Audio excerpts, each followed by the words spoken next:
When I went out and started seeing people who had been living and struggling with this condition on their own, my heart broke for these people, and it still breaks for these people, because this did not need to happen to them.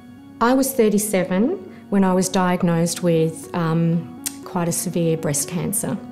And I was very fortunate that I was able to access all the care and treatment that enabled me to survive that journey. But unfortunately, the treatment that I received left me with a chronic condition called lymphedema. I found lymphedema and the thought of living with that for the rest of my life more frightening than the idea of a cancer recurrence. That's how much of an impact it had on me. And at the time, this is 10 years ago now, there was really nothing. There simply was very little treatment options.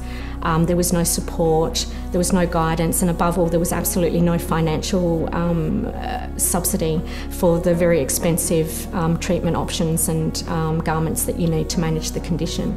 And that's when I got involved with lymphedema advocacy. I just want to say my absolute vision is positive health outcomes for every single person living with lymphedema or at risk of lymphedema in South Australia.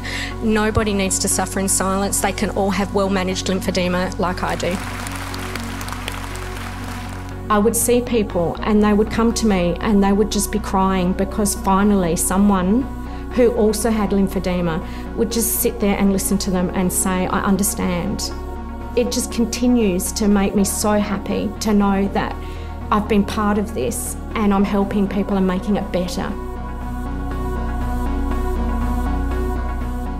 5 years ago, if I knocked on someone's door, a politician's door, I would get lympho what?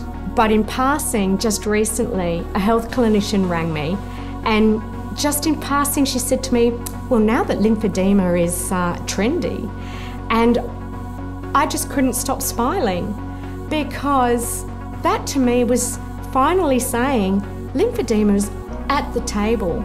It is in the common vernacular of our medical professionals. It's not hidden, it's not ignored, it's not pushed aside, and it's so exciting, but we have to keep it on the table. We can no longer be pushed aside and ignored. Lymphedema cannot be forgotten anymore.